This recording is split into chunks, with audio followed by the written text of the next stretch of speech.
November is National Adoption Month, a month set aside to raise awareness about the urgent need for adoptive families for children and youth in foster care. ABA Media sat down with Angela Coston, the director for The Sake of One, a ministry seeking to be an advocate for the foster care community and adoption. She shared with us the great need for adoption, what to expect when adopting, and how the church can help families wanting to adopt and that have adopted. I'm Angela Coston. I'm the founder and executive director for The Sake of One. We are a nonprofit that wraps around the foster care community, and I'm also a foster and adoptive mom. And we got into fostering because my husband and I saw that there was a need for more foster families. Our plan was just to foster school-age kids, because we saw the need. We were both school teachers, and then our first placement was a 2-day-old baby who we ended up adopting when he was 16 months old. The goal of foster care is always reunification, but it didn't work out in this situation. So the second goal is adoption. So that's kind of how we got there. And then 2 years ago, God called me to quit my teaching job and turn our church ministry into a nonprofit and run it full time. So that's what I did. And so now I run for The Sake of One full time. How many are waiting for adoption? Do you have a figure on that, or is it? Yeah, well, in the U.S., there's over 100,000 kids waiting to be adopted, already born. Most of them are teenagers. In the state of Texas, there are currently 6,673 children who are waiting to be adopted in the state of Texas. In Region 4, like the top corner of Texas, there are currently 413 waiting to be adopted. And in Bowie and Cass counties, so even smaller, there are 15 children. So I feel like that gives us a picture of, like, it's this huge problem, but if we go down to just our counties, it's a solvable problem. There's more churches than 15 in this area. I mean, if even just one person from every church adopted a child, then we would have no waiting kids in our counties. What is the process that someone goes through if they want to adopt someone? To adopt from foster care, which is where we are. We're not a private adoption agency or anything.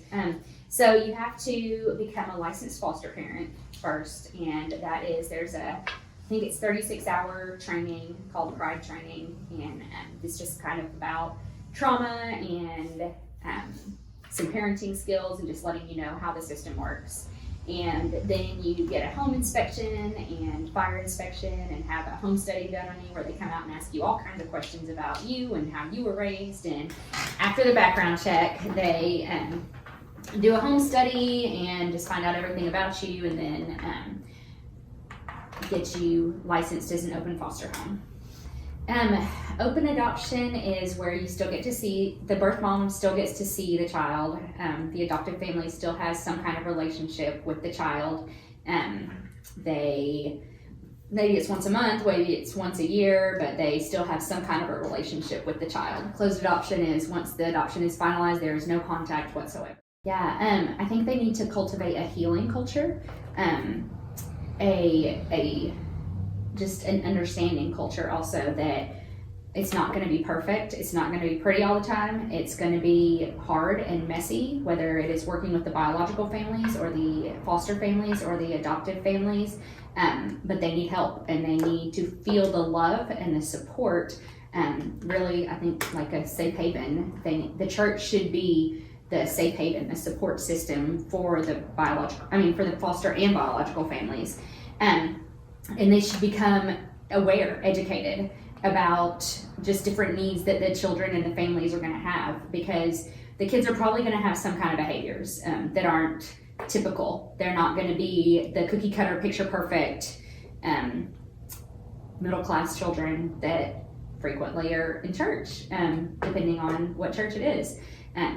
They are going to be kids who have hurt, and they need to feel that love and that healing from the church, and the parents need to feel that also.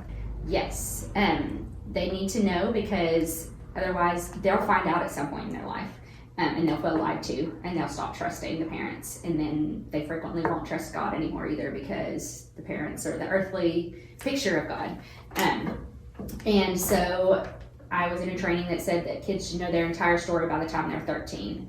And so that's all of the ins and outs of their story by the time they're 13. When they're younger, they don't need to know everything because they won't understand it, but they should know their full story, and they should be in charge of their story. It is not the parents' the adoptive parent's story to tell. It's the child's story. And so there needs to be some privacy also in not sharing every detail about the child's story, because it's their story. The world as a whole doesn't need to know that the mom was on crack and cocaine and all the things, because that's the kid's story to tell. They're going to want to find out. They're going to want to know, we call it, in my family, because I fostered and adopted and have biological children, we call it the tummy mommy. And so my son grew up in another mommy's tummy, but she couldn't take care of him. And he sometimes has aggression that I think is at me, but it's supposed to be at his tummy mommy, but he doesn't have a place to put it. And so they're going to want to know at some point. They're going to be curious about their family and their family history. The vast majority of kids waiting to be adopted are in their teens. You said last night you were going through PowerPoint, and they all just want to be home. They just want a home. And there's some kids who have been waiting for families for half their lives, and they don't feel a sense of permanency. They don't have that like rock to tie home to. They never know if they're going to bounce from home to home. But when a child is adopted, it's the great picture of God's love for us. But also that child feels secure. They may not feel secure right away. It's gonna be a process. And I wouldn't even say like a weekly process. Like it could be a couple years even, depending on how much hurt they've been through. But it's worth it. We say in beauty and brokenness, it's well. That was a conference theme that I went to this past year, because adoption and foster care is broken, but it's beautiful also. And you have to just look for those good things in the situation. One have either are in jail, are homeless, or are pregnant. And so many of the kids who are in foster care, their parents had them young and their parents were in foster care, and it is just a cycle. And so there are babies raising babies, and no one ever teaches them how to be a parent, and so they make those same horrible mistakes that their parents made.